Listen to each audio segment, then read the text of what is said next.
So, fresh off the back of the opening round of the HyperX Clubsport Series, finally, I've managed to track down. Well, we managed to try to make this happen. Welcoming along to Insight with IVRA's episode 5, the team principal of ATRS eSports, EJ Feulner from Philadelphia, Pennsylvania. For That's those that right. might know, it's the home of the Philly cheesesteak. It's known where the Declaration of Independence and the Constitution was signed, and of course, the famous iconic steps outside the Museum of Art, made famous by Sylvester Stallone and Rocky. EJ, welcome to the podcast. Thank you very much for joining me. How are you? Thanks, Alex. I'm good, and I have to say we're now known for the 6-0 Philadelphia Eagles, and of Oh, course the Philadelphia Phillies that are going to the World Series as of last night. So well, there you go. Even more developments. exactly. But a little bit of background, really, first of all, before Sure. we get onto the. So the team was founded by not just EJ, but also Ryan Donahue, who's the CEO of Apex Technologies. You Correct. guys have got two rosters. So you've got the main squad. You've also got the academy program as well. You've got drivers from the US, UK, Brazil, Greece, and Denmark, just a handful of nations. Um, but firstly, EJ, a lot of people in sim racing don't just do sim racing. There's a lot of other stuff. Do you have like a full-time job alongside this as well? I wish that I could be a full-time sim racing team manager and it would pay the bills, but I have a daughter in college and another one about to go. So it's not at that point quite yet, but it's a labor of love, that's for sure. I have a lot of people helping us, which is also important. Exactly. A lot of people behind the scenes from graphic design, team management, academy program leaders. Um, Absolutely. but how And did you? Oh, go on. no, I was going to say, what else is interesting? We actually have three teams. So Oh, we have crikey. a team called ATRS Racing, which is guys that are not in the academy and are not on the pro esports team. So, which is really the foundation of the team. That's how we started. That's how we founded.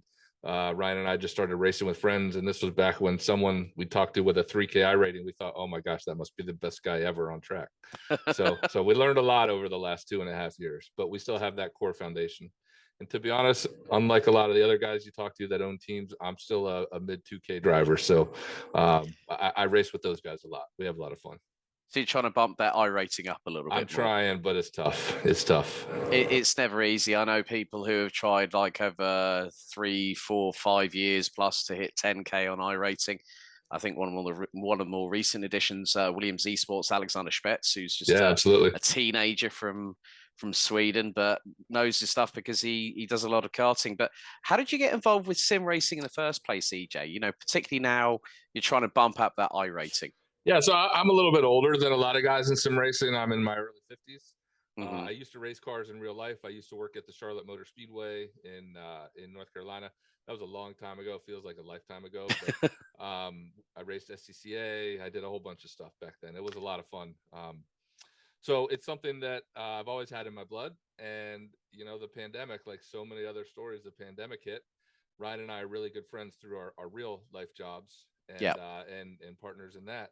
And so, you know, he had a steering wheel clamped to his desk, and I said, "Hey, that looks pretty cool. How do I do that?" Mm. And 2 years later, or really 3 years later, at this point, here we are. So it's been quite a wild ride, that's for sure. You both have done effectively the Americanized version of Emanuele Pirro when he was actually competing in the All Star race quite Exactly. recently, Exactly. when everything sort of kicked off and Emanuele was behind his wooden desk, wooden chair, and still had a screen, a PC, a set of pedals, and a steering wheel, and off he went. Yep. Um, Exactly. Now, getting on to the history of ATRS, actually formerly known as Apex Tech Racing, before Yep. June of this year, when big announcement on the website. You can find all the links for social media and also their website down in the description down below. Um, how did it effectively come to be? Because there's very much a sort of like a camaraderie at ATRS, isn't it? You know, where everyone's sort of like, you and Ryan must have been talking, going, like you said, with the steering wheel on the desk, how do I get involved? And here Yep. we are 3 years later. How has it come to be? How quickly has that progressed? Because I mean, you've got quite a few drivers on your roster over the last 2.5, 3 years. Yeah, so it's been a whirlwind. Really, it's been an amazing experience. To be honest, we started as you know, Apex Tech Racing, the main company, Apex Technologies. That's Ryan's company, and so we decided to start the race team with a similar name. obviously we've been racing fans since he started his non-racing company with the name Apex in it. We then, like I said, it was really starting with the foundational team. We call it really the beer league. So we had a bunch of guys that were hanging out on the Discord and having a good time racing some leagues and stuff like that. Then we had this crazy idea, hey, why don't we start a league? And this was right when the LMP2 was released, and we love that car. And we ended up starting the only LMP2 only league, and it had a couple of other interesting formats where it was 2-hour races, single driver, no team, stuff like that. And we thought, let's hope we can get our friends to run in it and we get 15 or 20 cars. Well, all of a sudden, a guy named Maxime Briant, who most people probably know, he's, if not the top LMP2 pilot, he's certainly one of them. He signed up for our league, and he had like an 8K iRating, which, again, I'm not even joking. I didn't even think that was possible back then. And so as soon as Maxime signed up, word got out, and all of a sudden all these pro teams and drivers started signing up, and we decided, hey, we must be onto something. And then it really just grew from there. Once we had the league and all those pro guys we were around, we ended up starting our own team. My ambition is pretty high. I've always wanted to have a pro team since we got into it. And, there is a couple of guys on our team that are instrumental. Specifically, there's a guy named Tom Mail, a younger guy, but he is deeply entrenched in iRacing and sim racing and knows absolutely everybody. He's really been the catalyst to help us meet all these new top drivers.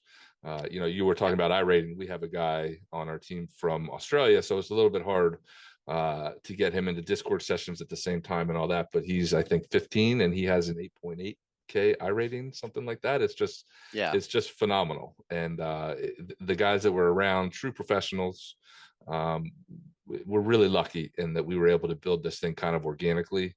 And it's been, it's been great. We have a really good, strong group of guys. And I think we're going to start competing, not just to get into the leagues, which was the role last year, right? We wanted to qualify for IVRA Endurance. We wanted to qualify for SCO, which we did. This year we want to win. So we have the guys in place. I think we're going to be able to at least compete for podiums and top fives. That's for sure.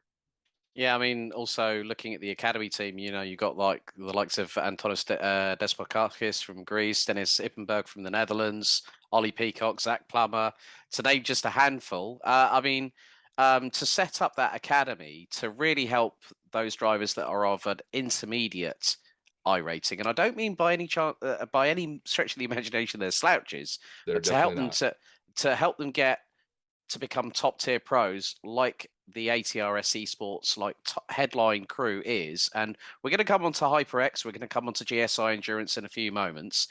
How was that decided between yourself and Ryan to sort of bolster the squad and really give people an opportunity? Because iRacing and sim racing in general is community, like you said, the beer gang earlier on. Absolutely. It's sort of like people getting together, having a mutual passion, a mutual interest, and all wanting to strive forward.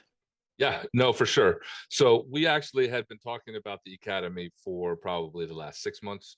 We tried to launch it internally about 3 months ago. We took some baby steps that way, but we did the official announcement and movement probably about a month ago.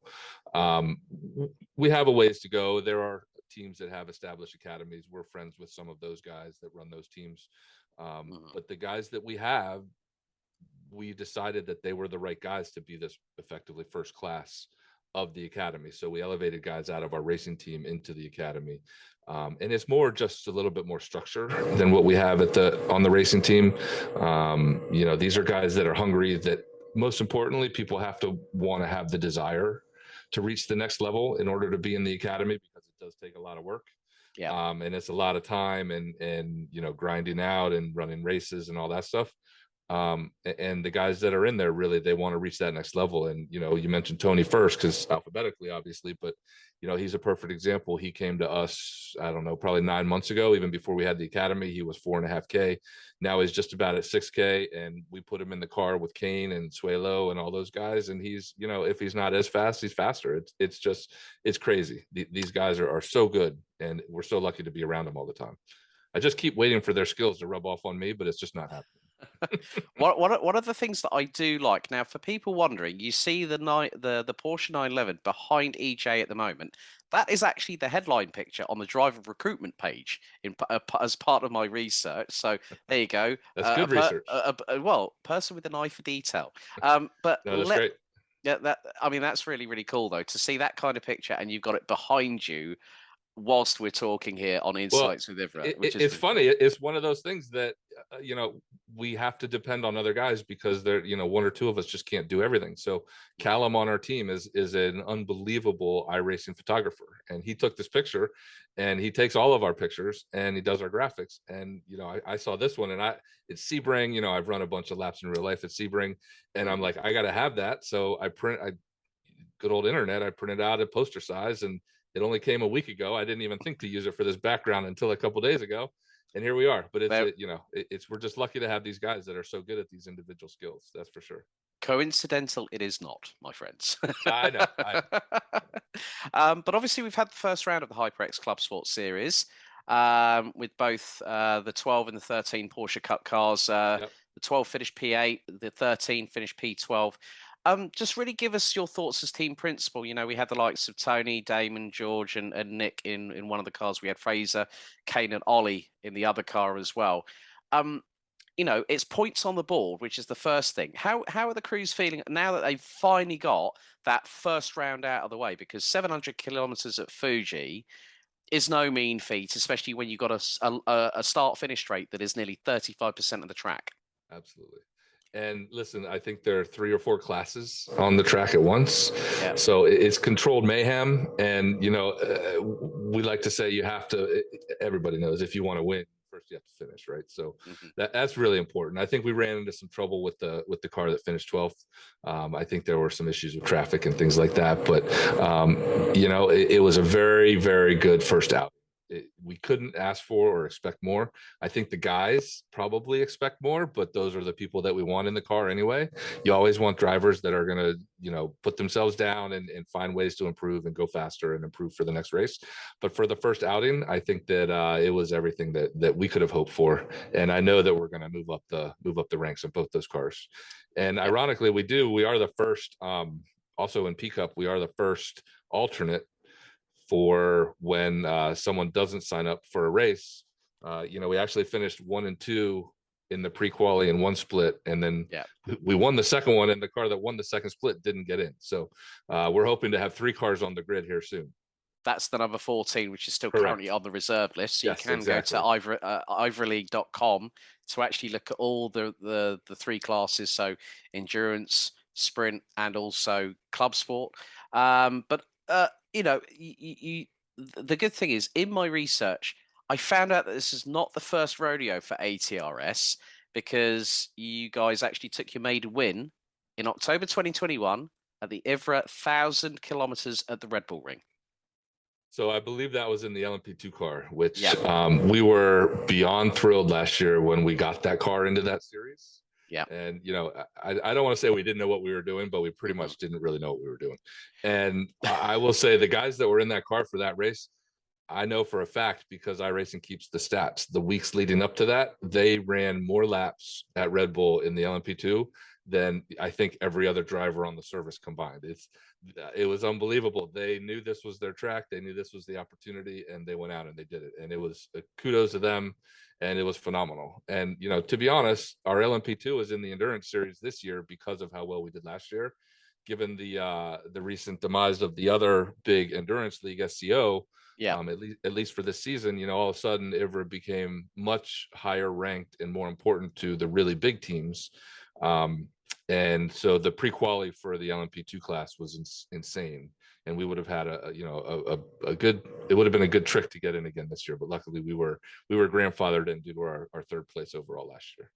That's pretty good. Well, let's talk about Endurance Series, because it's the opening round of the Gomez Sim Industries 1,000 miles of a track you will know because you've run an SCCA Road America up this weekend. How's the team feeling? Because you've not just got the number 13 LMP2, you've also got the 113 Porsche 911 with Alex, Damon, Dimitri, Nick, and Zach behind the wheel. How are the crews feeling coming into this opening round?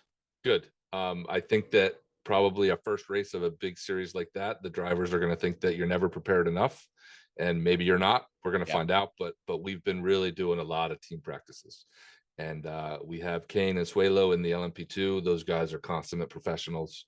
I have, we have high expectations for both cars. I think this is really the year for us to have a breakout performance, overall fight for the championship in both classes of the league. I have no doubt the guys are going to do really well this year. It's, everything that we've been working on the last couple of years has kind of put us in this position. And I think that the lineup, the setups, everything is falling into place. The team structure, the engineers, the managers, all of that stuff is in place now for us to really compete with the big names on iRacing. And, it's always good to make the race, and you're with some of these other teams on the track, but this is the year we want to do well, and there's no pressure on the guys. At the end of the day, it's for fun, but it's pretty serious, and this race, this league is as serious as it gets in iRacing on the roadside, for endurance at least, and the guys know that, and they're super excited about it. That's for sure. I think also one of the other good things with the coverage that we're getting through RaceSpot TV, their broadcasts are absolutely on point. So it's going to give some great publicity to ATRS. But looking at the calendar now, I've already had chats with people about this, that the first 3 rounds of the GSI Endurance Series here at IVRA is a bit like a miniature IMSA WeatherTech Sports Car Championship, isn't it? We've got Road America, COTA, where Formula One has just been, and we've got Daytona International Speedway for the first 3 rounds through from this weekend through to the 17th of December. Three very, very complimentary tracks in the United States, and then we go. Then we have one European round, and of course, it is the Temple of Speed at Monza. 1,500 kilometers of Motegi, and then the 12 hours of Fuji closes off the season. For you as a team principal, and obviously a keen racer, like you said, we're going to get onto the IRL side of things a little bit later with your SCCA exploits, because I've got a nice couple of questions now that I know that. Which of the circuits are the crews starting to favour, or do they love them all? Because every racer loves tracks. I mean, Road America is very different. COTA's fast flowing. You've got that uphill climb through into T1. You've got that very, very tricky double left-hander turns 19 and 20, but then going through turns 2 to 7, you've got very much like a Silverstone X complex. Daytona. Who doesn't love Daytona? Right. Monza, you're going to be pushing over 200 mph in the LMP2 cars, going into the Rettifilo chicane.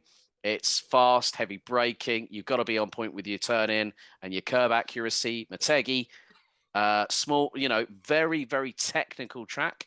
And Fuji again. I mean, some of the guys have already had that with the Clubsport Series, and they're going to get 12 hours of it, let alone 700 kilometers. I mean, how are the crews?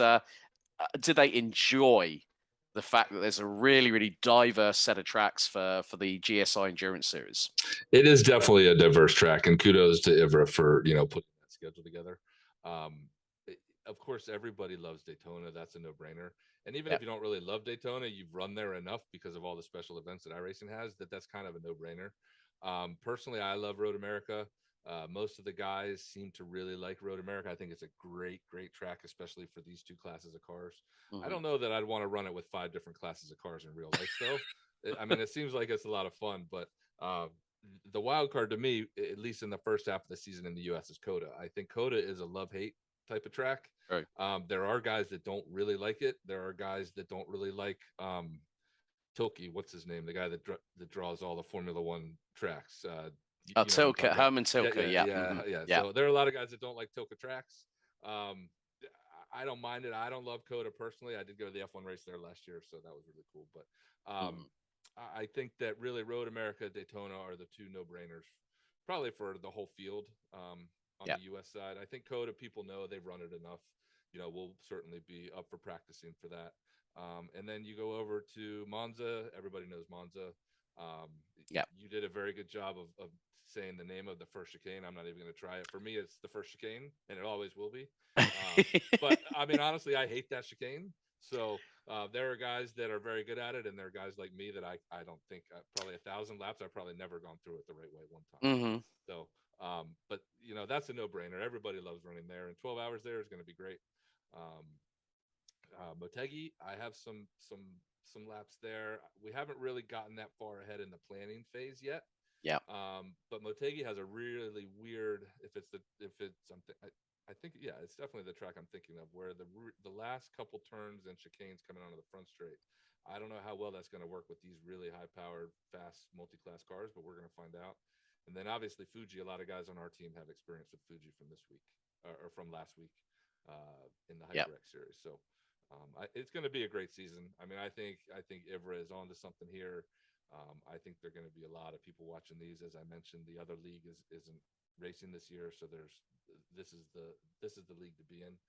I think, to your point, the broadcasts are going to be on point. They're going to be really, really good. I know I love watching, and I watch live, and I have my Discord up, so I'm typing to the guys in Discord if they're not in the car or something, and it's good. It's a really fun experience, and you feel like you're part of it. That's for sure. Yeah, Twin Ring Motegi, actually the site of Danica Patrick's only IndyCar win, the only woman from living memory. So this is the funny thing is that for those that do know me, I am actually an in real life commentator. I do sim racing commentary, hence why. And I'm multilingual as well, hence why I got retophilia correct. There you go again. Yeah, so right. No, that's great. I think at the end of the day, to be the host for this show, it's great because I can get to meet people like EJ and all our previous guests like Miguel, also Mr. Assad from Full Send Racing. But let's turn back to the calendar for HyperX Clubsport. We've already had Fuji. Yep. But then we get a really different, nice bit of mix. We actually get some really, really hidden gems in terms of American motorsport, Mid-Ohio and Barber Motorsports Park. But we do have Interlagos, which will be the 19th of November, Imola.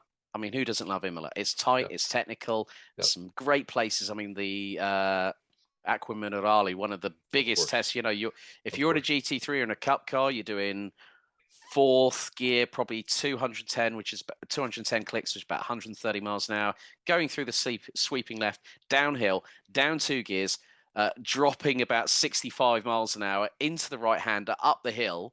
All while turning and trying to keep the Porsche Cup from swapping ends on you every single lap. So thank God it's not a TCR car, because you'd have torque steer on the front end as well. True. But you've got some great crews in that. Obviously, the guys are really enjoying it. As you said, hopefully you'll have the number 14 car on the grid. It would be great.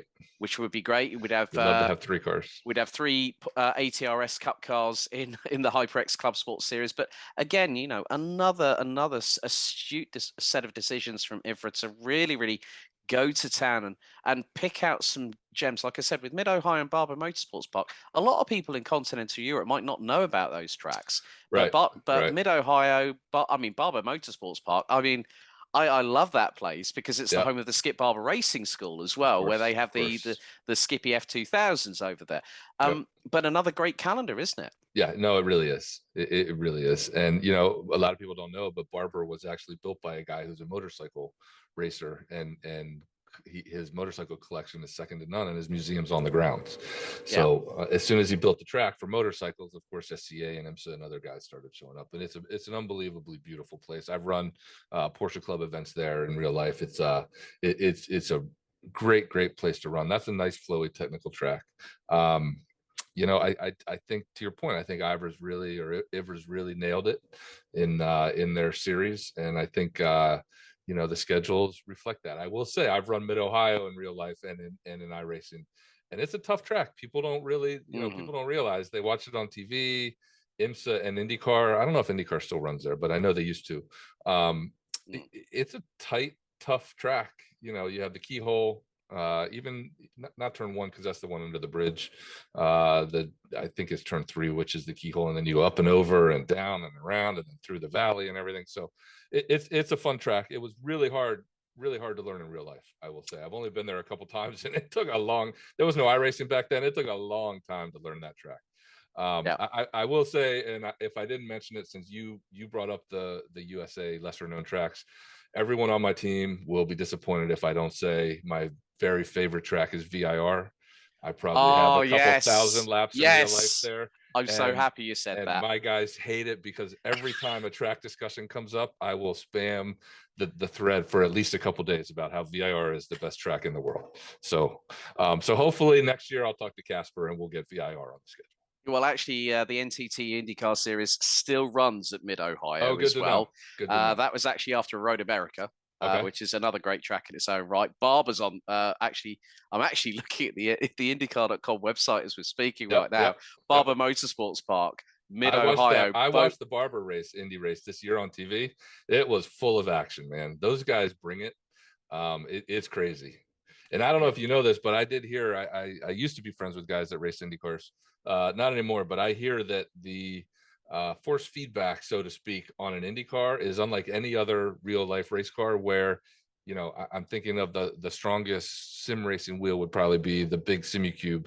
And guys that do sim racing and that have driven IndyCar, they say you can put the Simucube on max feedback, and it's nothing like the pressure you get feedback in an IndyCar, especially on a road course. So kudos to those guys. Their arms must just be totally jacked in order Oh, to turn those cars. and probably like jelly after they've probably been Oh, behind the for wheel for sure. about half an For hour, sure. especially Half an like hour, never VIR mind or two something like hours or that. something. Yep, absolutely. Well, Absolutely. well, actually, we're now going to get on to because you've actually mentioned. You've actually beat me to the punch because I was going to actually ask you a couple of questions, but we're going to extend on that for a little bit because we have got a little bit of time here on Sure. Insights with IVRA. So you've mentioned that the VIR is one of your favorite tracks. No, the Uh, favorite, not one of. the favorite. Hand Okay, down. right. So I've got one double-sided question here for Yeah. you, EJ. So it's your favorite personal car and track combination. It's in real life, so we know the track. It's VIR, and the car to go alongside it. But then we're gonna switch it up a little bit. Your favorite car and track combination on iRacing. I mean, it's got to be VIR. On both. Well, I mean, certainly for, yeah. I mean, the track, for sure. I mean, I like all the tracks. You know, I definitely get that special discount every time a new track comes out because I think I own every car and track on the service. I mean, it's hard to pick a car. I will say I love the 911 GTE, the RSR, which is in the GT class, and it's really too bad that those cars are going away. Yeah.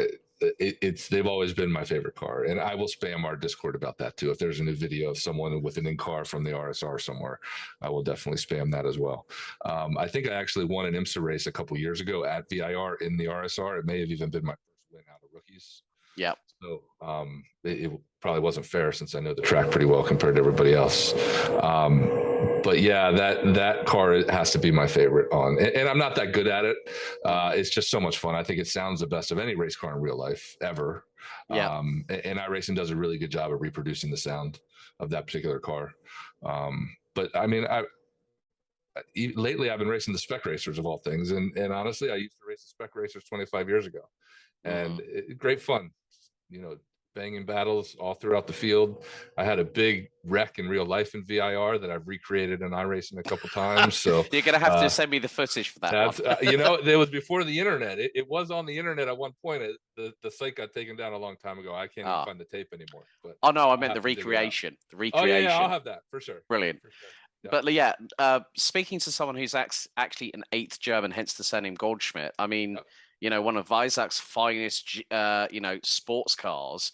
I mean, of course, now we've got the 963 LMDH hybrid now going into real life battle for IMSA for next year, which made its debut at Goodwood.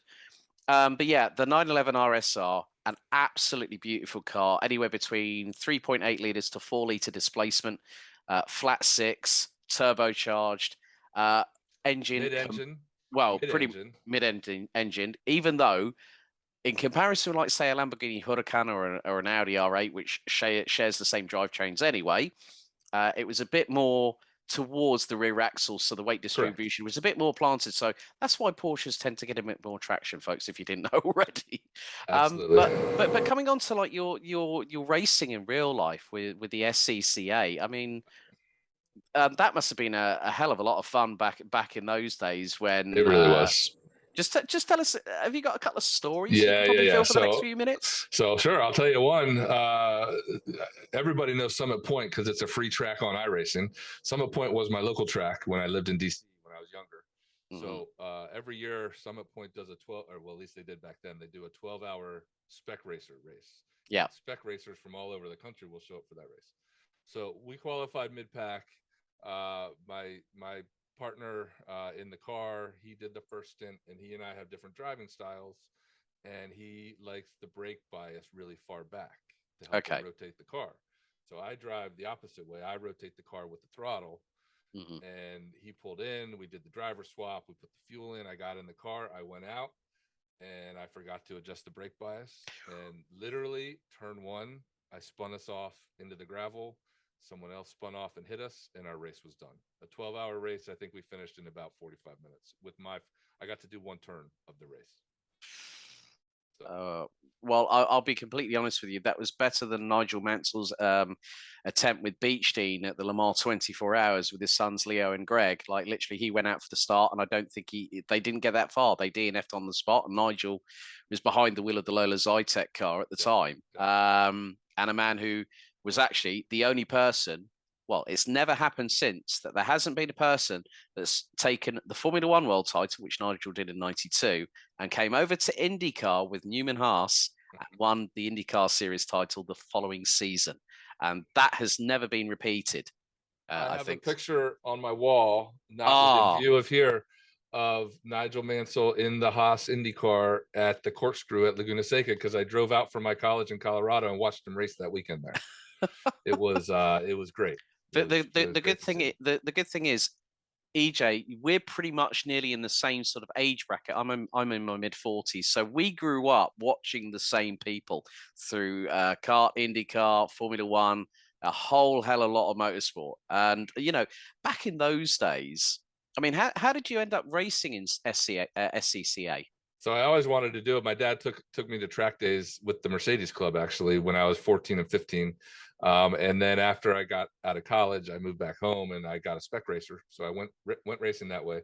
Then I moved to, I always wanted to work in racing. I moved to Charlotte. I got a job at the Charlotte Motor Speedway running events. And at that point I had a 911. One thing turns to another. Next thing I know, the 911 doesn't have any seats in it anymore. It's got a roll cage. It's got, one Sparco seat on the driver's side, and I'm still driving it to work every day.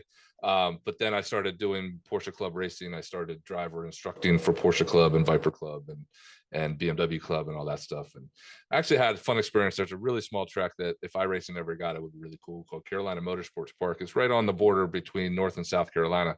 And it was just built when I lived down in Charlotte in the late 90s. It's still there. People are still running it. But we used to actually take ARCA cars there, and we would teach NASCAR Winston Cup drivers how to race on a road course in an ARCA car at Carolina Motorsports Park, because back then they only had Sears Point and Watkins Glen, and none of these guys that were new to NASCAR to Winston Cup had ever driven on a road course before. So they didn't have any idea what to do. So we put a second seat in the ARCA car, and we drive around for a couple of days and teach all the new Winston Cup guys how to race on a road track. That was a lot of fun. Those cars were ridiculously fast, heavy. They didn't turn well. That was probably the highlight of everything I've done on the real track, for sure.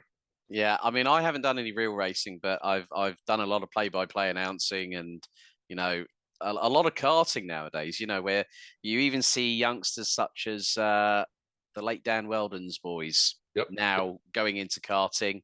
The Andretti family are behind them as well in some respects. You're seeing a lot of top tier talent that have come over to the UK.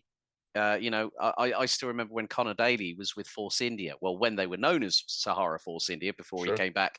And now, I mean, you couldn't get a father and son so different. Derek Daly, the quintessential Irishman, and Connor Daly, the full-on America with the mullet, doing the Billy Ray Cyrus for IndyCar. Proud there. But I think, a lot of people say, well, what's the difference between in real life and sim racing? And you're one of those people that has that kind of experience.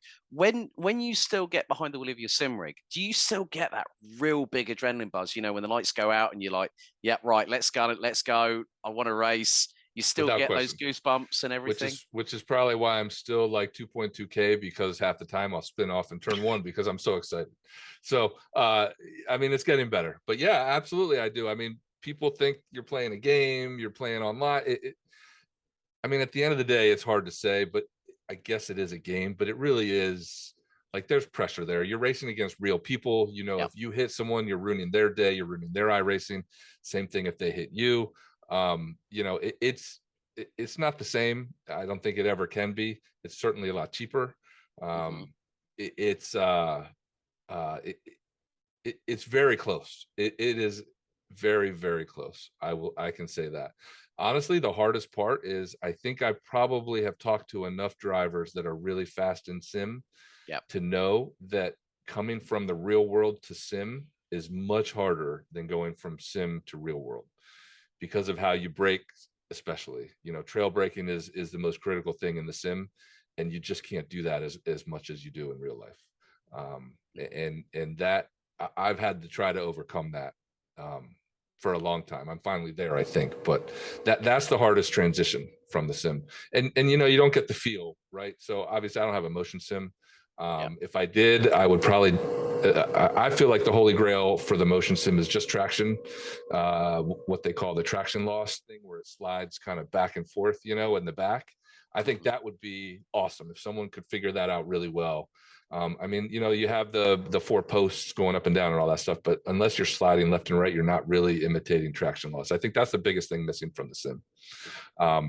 It's getting better. You know, the direct drive wheelbases are much better now at transferring some of those forces to your hands. But it's a different art, man. I look at these guys that are 8.6, you know, even 6.5, 6K iRating, and they're 2 or 3 seconds faster than me at a track, you know, maybe a 3-mile track. If I went any faster, I would just drive off in every corner. So I don't know where they're doing that.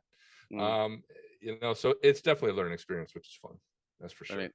Well, one person that is going to be making the transition to sim to real life next year, 2023 DTM Trophy, Kevin Siggy from Team Redline is following in the footsteps of Moritz Lerner. Well, Moritz Lerner has just come off the back of 2 seasons in the DTM Trophy, and now Kevin Siggy went through an application process and now will be driving next year. And of course, the man that you all know as Actual Vision, but also is known as Luke Crane, will be hopefully commentating on that very, very experienced young man who will go from sim racing to real life. EJ, firstly, awesome. I want to say a big thank you for jumping on board with the podcast today. Yeah, it's been an absolute pleasure. Happy to do it. I do have to plug our company though. Go for it. Because we do have our web shop, which is apextechracing.supply. And so kind of to close out the full circle loop, Ryan and I started the team, then we started the league, and then we realized there's definitely a missing place in the market in the US for high-end sim racing equipment. So we started a web shop. We're stocking some of the really good high-end components with certainly bigger and more announcements to come in the future. So if you live in the US, you're looking for first-rate customer service. That's how we built our real businesses. And you're looking for high-end sim racing gear, just give us a shot. Shoot us an email, see how quickly we respond, things like that. So apextechracing.supply is our web shop. And that's obviously on all the cars too. Fantastic. EJ, just want to wish you and all the team at ATRS the very best of luck for the opening round of the GSI Endurance Series. And thank you very much. Yeah, thank you. We really appreciate it. This is great. Kudos to Casper and all the guys at IVRA for doing a great job. We're just excited to be here. So, and thank you, Alex, for having me and us and everything else. I love saying us and talking about the team. It's great. So thank you. No problem. Next up, well, wait until episode 6 of Insights with IVRA. We'll see you next time. Thanks for tuning in.